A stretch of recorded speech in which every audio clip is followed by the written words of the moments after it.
Yeah, yeah. Hopefully that's not a precursor for the Shiur. No, Just saying oxymorons all over the place. Yeah, yeah. it's not the market share either. All right. Say this. So we're gonna start where we left off yesterday, which is about 5 lines down on the top of Ayin Vav Amud Aleph. So we're in the discussion about how you learn various nisrafin, right? People who are chayav sreifa, and there was a bit of a cryptic Mishnah which threw in a bunch of things, and we're not exactly sure who you learn what from and how you learn the things. But one of the things that we learned yesterday is malalon scharm kinekeves afkan scharm kinekeves. One of the things we learned is that scharm are like nekeves, and what it means there is that the relatives on one side are like the relatives are on the other side. The wife's relatives and the husband's relatives are treated the same. That was one of the things we learned. So Zokta Gemara, again, 1, 2, 3, 4, 5, yeah, 5th line down, last word on the line. Frakti Gemara, imahu kalose asura. If so, so just like his daughter-in-law is asur, afhi kalasa asura. So too, his wife's daughter-in-law, meaning his stepson's wife, right, should also be asur. Alicia, we're starting 5 lines down on the top of Ein Vav Amud Aleph, okay? Right? Imahu kalos asura, afi kalos asura. So we were just saying that this is going back to the discussion in the Gemara, which talked about that scharim are like nekeves, meaning that the relatives of the scharim are like the relatives of the nekeves. So the Gemara asks, imahu kalos asura. If that's true, then just like his daughter-in-law is asur, afi kalos asura. So we should say also that his stepson's wife should also be asur, and Rashi helpfully points out that we know that's not the case, that after his steps, if his stepson would be nifter before him, he would be able to marry what used to be his stepdaughter through marriage, right? Amar Abaye, Amar Kra. So Abaye says, just like yesterday, and Abaye seems to do this a lot, right? Abaye has a pasuk. He learns it from a pasuk, and Rav is going to learn it out of more of a logical inference, right? So Amar Abaye, Amar Kra, Eishes bin Chahi. Mishum Eishes bincha temechai v'viat temechai mishum Eishes bina. The Torah says Eishes bincha, the wife of your son. So the Abaye takes this very literally and says, okay, Eishes bincha, but not Eishes bina. So even though it's true, Zchar like Nekevas, the pasuk here told us that that's not the case here. Okay, Rav Amar Bein La'man Amar Doin Mino Mino Ubein La'man Doin Mine V'Uki Ba'aser LeAsir. So Rava says, just like yesterday, Rava says there's when you learn Exer Shava. So there's 2 possible approaches. One is that you take a very a narrow view, which means you just take a little bit of the halacha from another place and then put it ba'asra in its place, meaning that most of the halachas are going to follow what's happening in the parsha you're learning. Just a little bit you're taking from the place that you're learning from, or it's doimino mino, means that once the Gzeir Shava comes into play, you take you take all the basket of halachas basically from where you're learning the Gzeir Shava. So he says either approach you take with the Gzeir Shava, it doesn't you wouldn't learn it in this case. The Manda Amar doimino mino, according to the Manda Amar that holds that it's mino, meaning that you take the whole basket of halachas from where you're learning the Gzeir Shava. Mahu kalosa asura afhinami kalosa asura, that you would learn just like his daughter-in-law is asur, so to her the daughter-in-law should be asur umina. So this is the second part, the rest of the basket, right? Once we're already learning this limud from kalosoi, that his daughter-in-law is also so to her daughter-in-law. So now I have to learn the rest of halachas according to this approach, right?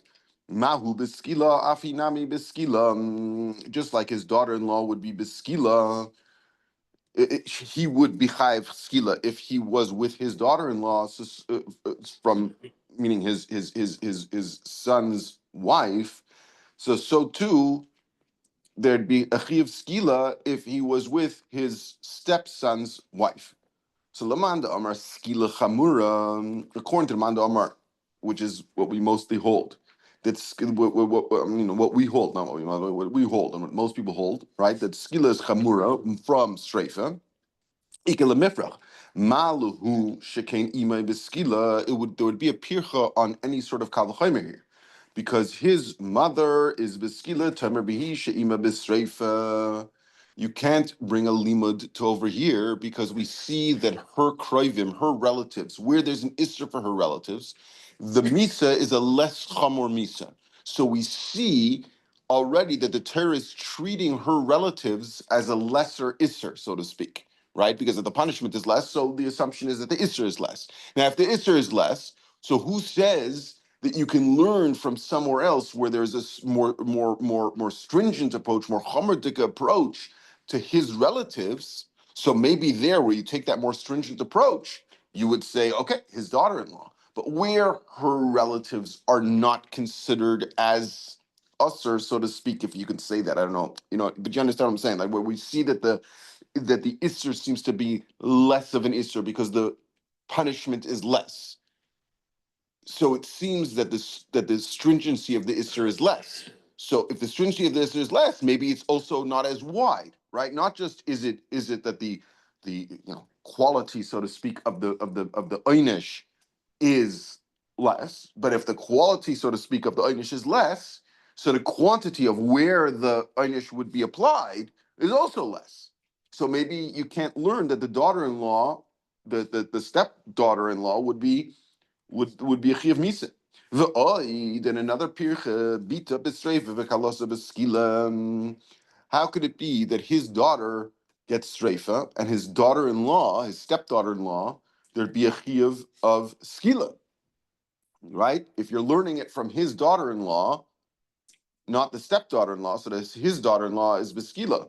So you're going to say that his daughter, which is obviously a closer relative, would be of a lesser punishment than the stepdaughter-in-law. That doesn't make sense. And no. That second pircha is not right. Why? Because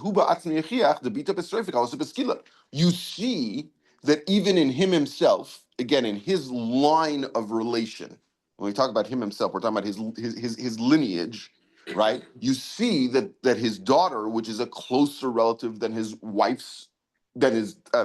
son's wife, you see that his own daughter, which is closer relative, so therefore the assumption would be it's a stronger isser. You see that he only gets streifa, but his daughter-in-law, his son's wife, he gets skila. So you can't say that that's a pircha, because you see already that daughters-in-law somehow there's a greater degree of misa. There's a more stringent misa. So that's not a question. But I'm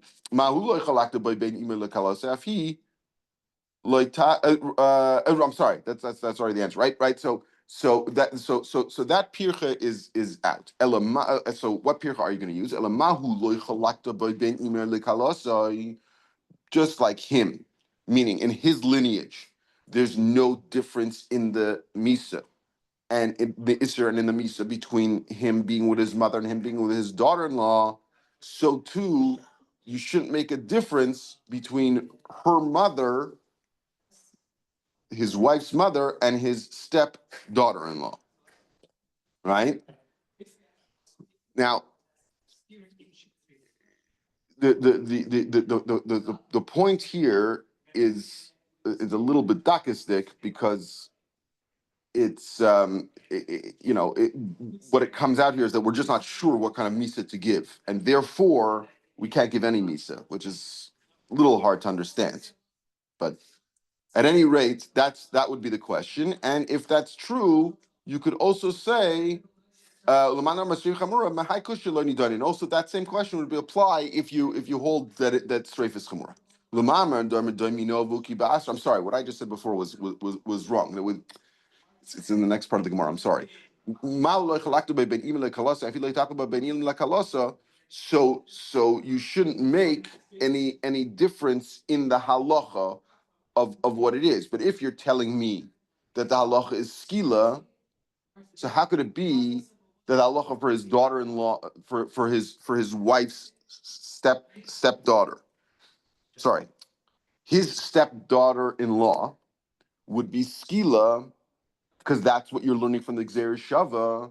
But we know that from where you learn it, there's no difference in punishment between his mother and his daughter-in-law. So how could there be a difference if you're taking the whole basket of the approach of a whole basket? So how could you make a difference between the misa that he would get if he was with his mother-in-law and the misa he would get if he was with his stepdaughter-in-law? Okay, it's not simple. Like you have to really hulk up here what's going on. Right, and that same question would hold true by if you hold Streifas Chamura, right? Now, again, we're still in Rava, and he's saying if you're taking it from this approach, but the difference in the approach is that you just take the halacha and take that specific halacha and bring it over to the case that you're talking about. Mahu kalas esura afi kalas esura v'uki ba'asra hasam hu debeskila v'acha b'streifke de ashkan bi'ima. If you're going to say that here it should be streifa, just like you find in that context of what we're talking about, that ima's b'streifa laman amar skila chamura ikra lemifrach malahu sheken ima b'skila tamehish ima b'streifa, sort of like what we asked before, that it seems that the isser of the wife's relatives is less chomer, and if the isser of the wife's relatives is less chomer, you can't necessarily learn any sort of kal v'chaimer.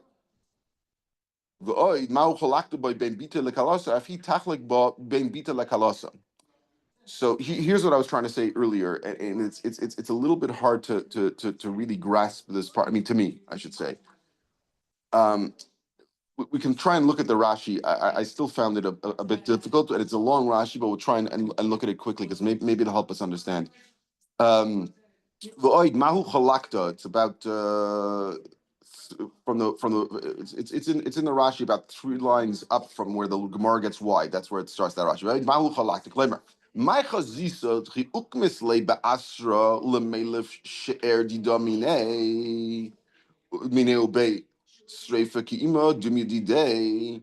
Why are you trying to tell me that when you're trying to be making it in its own place and take just a little bit of the din from the other place, you're going to say that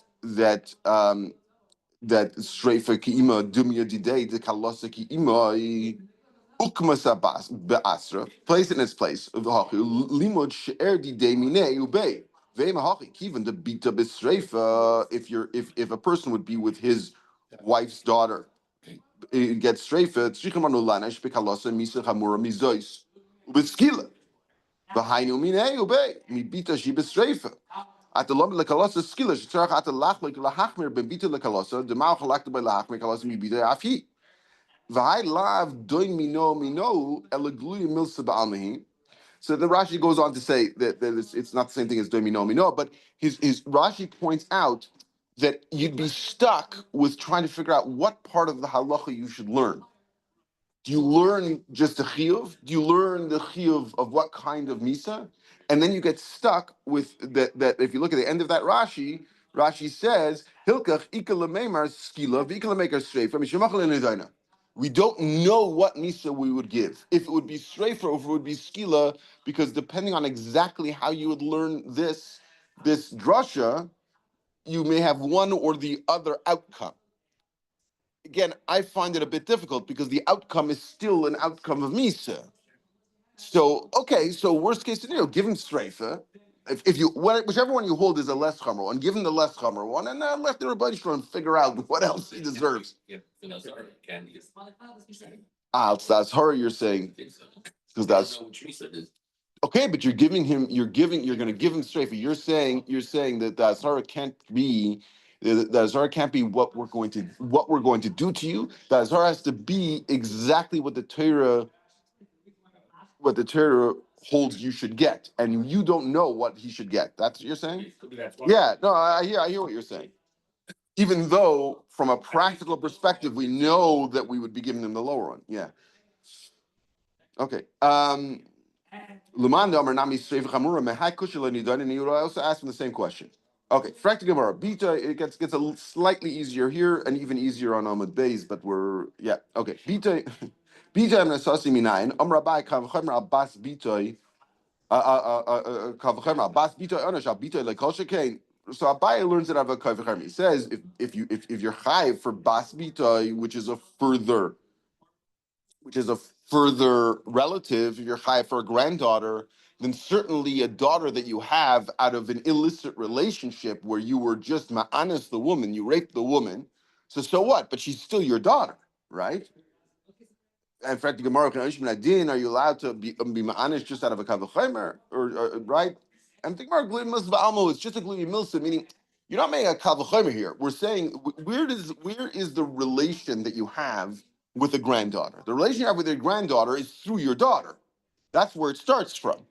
So if with your granddaughter you have that relationship and you'd be chayiv, then it must be you'd be chayiv with any daughter that you have, because a daughter is a daughter's usher.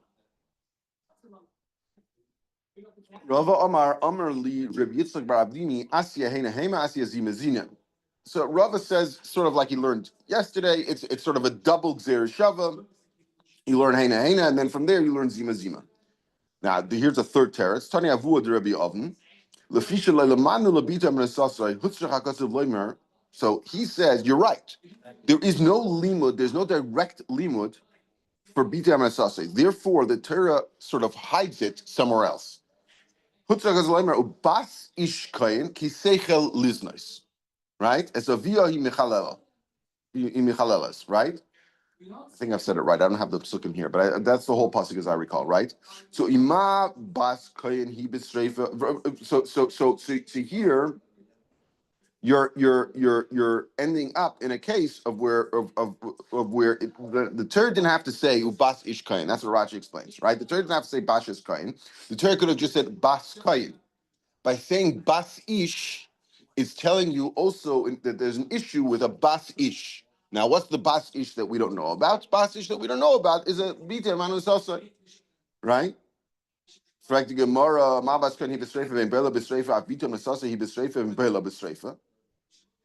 So then you should say that just like bita that bas ish kayin, she gets streifa, but her boil does not get streifa. So to be jamisase, because that's where you're learning it from. Amar Abai Amar Kra Esavia Michaleles. The pasuk goes on to say Esavia hi Michaleles. Mi shemechaleles Esavia.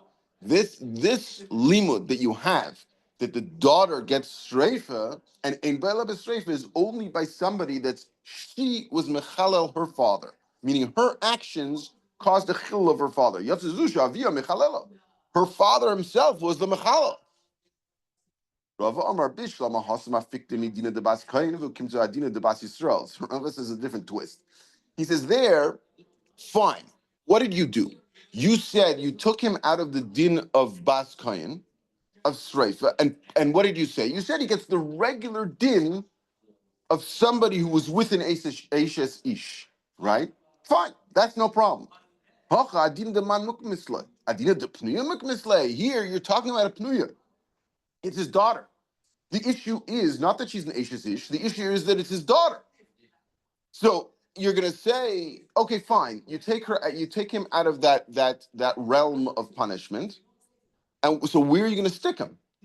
Over there, you stuck him in the regular Ashes Ish because she was an Ashes Ish. Here, what are you going to do? Say he was Bela Pnuya and he just gets away with it? That would make no sense.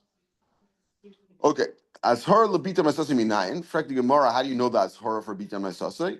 Bishlam ala ba'ibra rava mehecha denaflu oynish mihasan aflu azara. The same way that you learn ubasish kayin, you're going to learn for the misa. You'll also or for the oynish, you'll also learn the same thing for the azara.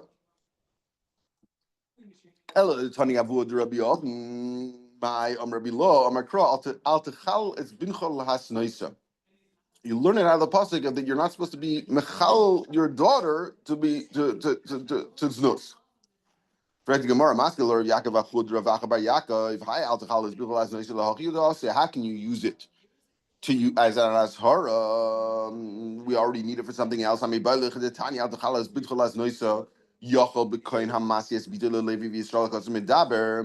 would have thought that the al techalas bitcha is telling a kohen that he shouldn't give his daughter to marry in a proper marriage to somebody that's lower in status, i.e., to a Levi of Yisrael. So the Gemara, so the pasuk ends off lihaz noisa. The chilul that you're talking about is a chilul of znus. It's not a chilul stam of marrying another person in Yisrael. I'm learning lihaz noisa, but chilul shivas nusa kotzim medaber. The moisa is bita shiloi l'shem ishus. It's talking about somebody who gives his daughter over to be used in a way that is not in a proper marriage context. So we're already using this pasuk for something else. How can you use it as nashara for bitay manusasa? And for the Gemara, it came limakro al tachel, my al techalel, shmami no tati. You can learn both of them. In fact, the Gemara, if so, of Abai and Rava, we said before, Abai and Rava are learning it out of wherever the Einish was. That's where they're learning Azhara. So that means that Al Techal is now open, is now available to learn as a drasha. So what do they do with it? Al Techal is Bitra Azois Mei Avdile. Amar Rava, Amar Avmani, I'm sorry, Amar Avmani is Amasi is Bitra Lezakin. This is talking about somebody who marries his daughter off to a zaken. To a zaken, to an older person. Meaning that you don't be mechal your daughter by marrying her off, even though, and that is why it's the lashon of chil, right? It's even though she's properly married, right? The gentleman is 80 years old and she's 18, right? Could be a proper marriage. There's no problem. In Gedas Moshe Yisrael. The problem is that he's a zaken. He's not going to be able to take care of her physical needs. So she's going to then be mizana. So al techalel es bitcha, don't be mechal your daughter lihaz noisa to put her into a position where she will go to znus. That's what they learn from the pasuk, right? Now Kivaymer, it's not talking about somebody who marries his daughter off to zaken, but zamasha bita begeres, somebody who keeps his daughter a begeres, meaning she's of marriageable age, and he doesn't marry her off; he just keeps her at home. And the Gemara is going to explain this a little bit more. Amar Kana Mishum Rebbe Kiva, Eilecha Ani B'Yisrael El Rasha Arim. And Ani B'Yisrael is somebody who's a Rasha Arim, right? Like a conniving Rasha. V'Amasha is Bita Begeres. Frank the Gemara, Ato Amasha is Bita Begeres Lav Rasha Arim. Who is he not included within Rasha Arim? Amar Baya Hachi Ka'amar. Ezel Ani Rasha. Rasha Arim. Zeh Amasha Bita Begeres. And Rashi explains what's going on here. This is somebody who doesn't want to marry off his daughter because he has cheap labor at home. He has a daughter who's 18, 19, 20 years old. She can run his household. She can clean up. He doesn't have to pay a shifcha. He doesn't have to get a Filipino nanny. He can just use his daughter. So he's an ani, but that's considered a Rasha Aram. He's conniving in his rishus because he's not doing something, that's how I understood it. He's not doing something that's out and out rishus. He's saying, listen, she's home, she's with me, I'm taking care of her, da, da, da. But really, he's doing it because he doesn't want to spend money.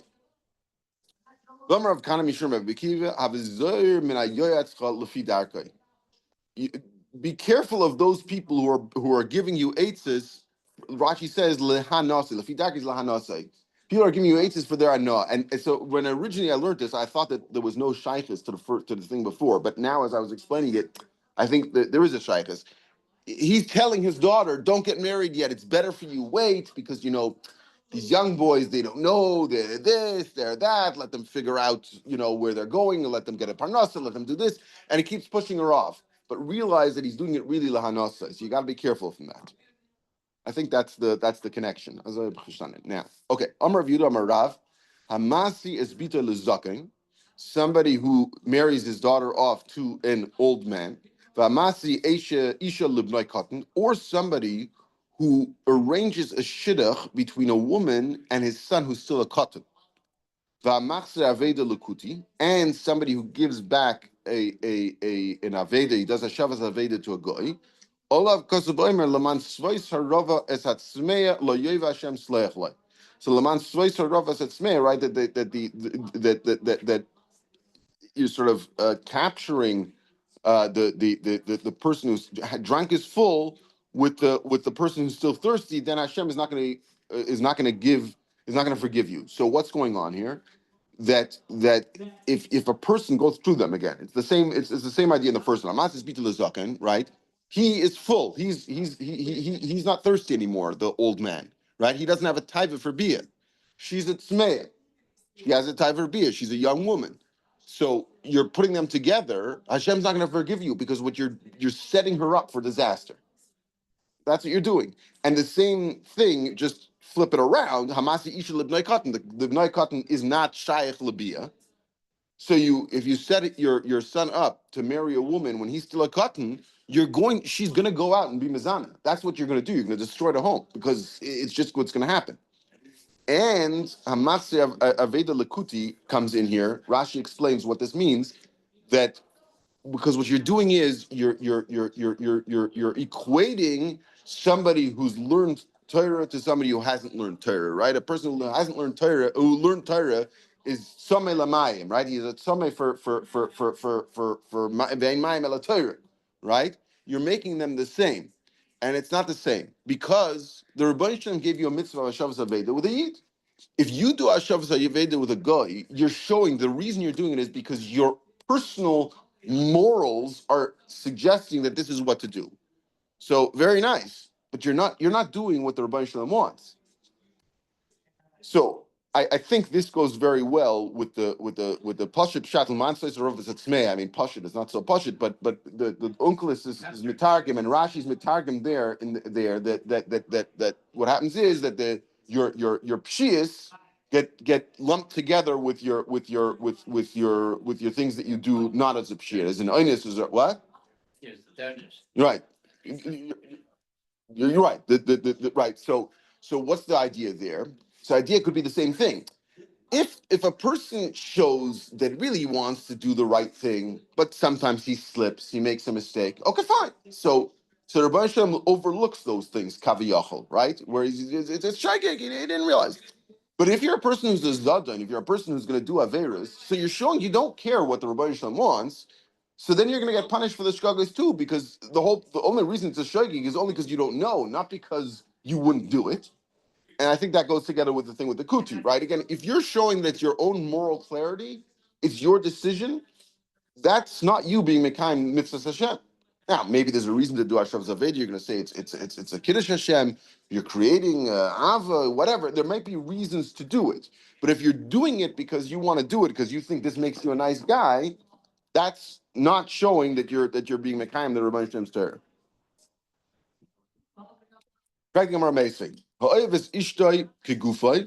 It says that if a person loves his wife like himself, and he gives her tachshitin more than himself, he teaches his children the right path.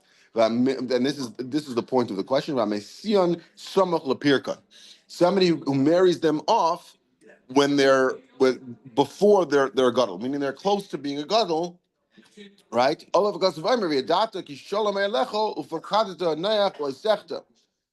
a wonderful thing. There'll be peace in your house, and there's not going to be sin, right? So you see, though, here you're talking about a cotton, and it's a good thing to marry off the cotton.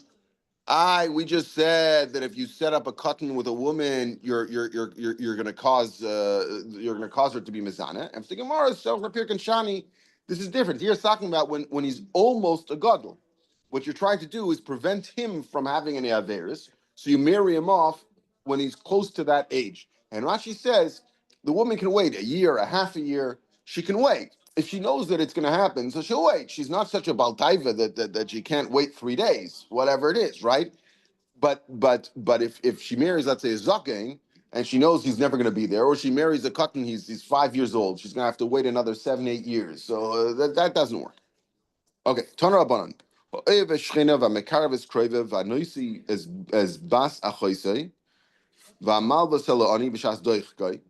they lump all these things together. Somebody who loves his neighbors and he takes care of his relatives and he marries or not and. I mean, it's all of these are. You don't have to do all of them all at once. But the point is, any of these things, right? Person who marries his sister's daughter, and somebody who lends money to an ani when he needs it. All of if you call out, Hashem's going to answer you. Those people who do these things, Hashem's going to answer them. So I saw somewhere that Bas Achoisai, he's more tender towards his sister than to his brother, right? And so that tenderness will extend to the Bas Achoisai. So he's going to treat his wife really well. I think that's probably the connection between this last Meisvei and this Tanur Rabbanan, because otherwise, why is this stuck in here? Why was this part of the Gemara? But I think it goes with the Ha'eves Ishta Kegufay Mechal Yesem Megufay.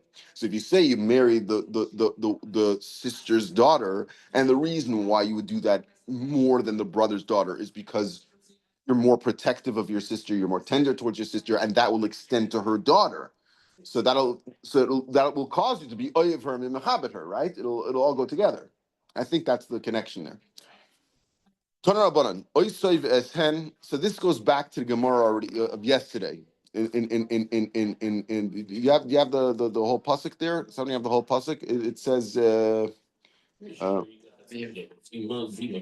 right. Right.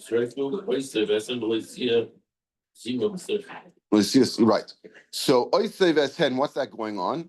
So it's a machlekes, and the Gemara here talked about the machlekes Rabbi Shimon, Rabbi Akiva, what it means oisev eshen. So here's where the Gemara is. Oisai es achas mehen. Rabbi Shmuel learns that Oisai and one of them, one of the like the mother-in-law, right? Dear Rabbi Shmuel, Rabbi Kiva Omer Oisai v'shteyen, but him and two of them, meaning him and his mother-in-law and his grandmother-in-law. My benayu. So Omer Abayim Mashmos Dor Shnika Benayu. Whether you're Dorish the Mashmos, but there's no halachic difference. It's a question of Mashmos. Rabbi Shmuel Sovar Oisei Vesen Oisei Ves Achas Mehen. Why? She came Beloshin Yevani Karin Achas Hino. So Eshen is Es Achas Mehen. That's because Achas is Hina in Lashon Yevanis. Ve'im Chamoisei Midrashas. And you'd learn the grandmother-in-law from a drasha. Rabbi Kiva Sover Oisiv Esen Oisiv Eshten Ve'im Chamoisai Hachiksiva. It's written right here, but Lemaisa there's no halachic difference. Rava Omar Chamoisai LaAchar Misa Ikimenayo. The difference would be his mother-in-law after his wife dies. Rabbi Shmuel Sover Chamois LaAchar Misa B'Streif. Rabbi Kiva Sover Isur Ba'alma. It's just a regular Isur. You shouldn't do it, but it's not a Misa Dika. It's a laugh. Okay. The Elohim Hane'arogim. Zokt the Mishnah. All right, Seyach. Who gets Saif? Who gets killed with the sword? So right, Seyach, somebody who's a murderer. V'anshe Irnei Dachas. People from Irnei Dachas, meaning the whole city went off and did Avodah Zarah. Now the Mishnah explains. Right, Seyach. Shehika Israel be'evna bebarzel. That includes somebody who deliberately strikes somebody with stone or with barzel, but also the kivish of the teicha mayim or the teicha ar, he holds him down in water or fire. Misham umeis, then chayev. If a person holds somebody down in the water or into fire, and the person struggles but cannot get up because this person's holding him down, and he dies as a result of this, then he's chayev. However, if the person knocked him into the water or into a fire and that person was able to get out and he didn't, then be potter. Shisa bayis hakelev, if he sicked his dog on him, right? Or shisa bayis hanachash, she sent a snake after him, potter. Hishich bayis hanachash. Now here's a machlekes. What if he took the snake and he caused the snake to bite him? He didn't just send the snake after him. He actually picked up the snake and gets it to open its mouth and sticks the venomous teeth, the fangs, right into the guy's arm, right? So and the Gemara will explain why. Versteht that there's a question here of is it a causative effect, right? Is this something that we'd say is a grumma or not? Okay, well, the Gemara is going to get into that. Leave that for the Rav when he comes back. Omer Shmuel. Yad bebarzel. Why does it say Yad bebarzel? So Rashi, look at Rashi. Nemar Yad bebarzel, because the Mishnah doesn't bring this down. Kemoshe Nemar be'evan Yad bechli eitz Yad. Masher sheish b'malei achiza debinon shiura. There in the pasuk in Bamidbar, it talks about something that you have to be able to hold on to. It has a handle, and one hits with this thing that has a handle. But when it talks about barzel, it says ivim bechli barzel iko, and it doesn't say that it has to have a handle. So he says shabarzel meimis b'choshu, because a barzel is able to kill just a tiny little thing like a needle. Tani Nami Rabbi Omer Golav Yaduf Nimisha Omer Vaya Olam Shabarzel Meiz B'Cholshu Lefichol Anit Natur by Shiur. Therefore, there's no Shiur. Vani Mila de Barzel Mivris. It's talking about. It's an important distinction here, right? It's talking about where a person takes like a needle, something very small, and sticks it into the person's veshet or into his heart, right? So there, that tiny puncture can cause somebody to die because the Retzeach stuck it into the person's heart. It now caused a hole in his heart or in his lungs. So even something tiny like that can cause death. Therefore, you're chayiv. But if he hit him with a needle, whacked him on the head with a needle, the broadside of the needle, he's not going to be chayiv. The guy falls and dies. He's not going to be chayiv, right? Because there's not boy kidei misa. It's not blunt force. It's the force that's right. There, it would require blunt force. Where it requires blunt force, you would need a yacht. Correct. Right. Um, so the Gemara says that the two cases of the drowning, where he's one he's chayv, one he's pater, they both teach you something different. Sorry, I'm just rushing. It's getting late. But the Reish is telling you, Arabusa, that even if you didn't push it, not you, even if the person didn't push him into the water, right? But he's in the pool already, and then the guy holds him down, he's still chayiv. Even though he didn't put him in the position of being in the water, but he caused the death. So therefore he's going to be chayiv. And Sefer Abusu Kamashon, the chiddush of the Sefer is afagav dachvoi, even if he pushed him in. So he caused him to go into the water. Even the Yochel Lalis Misham, let's say the guy can't swim, but there's a ladder there, and he doesn't grab the ladder. So if he chose not to do that, even though the first guy pushed him in, he's still going to be potter. Okay. Shkaya. Good. It's working.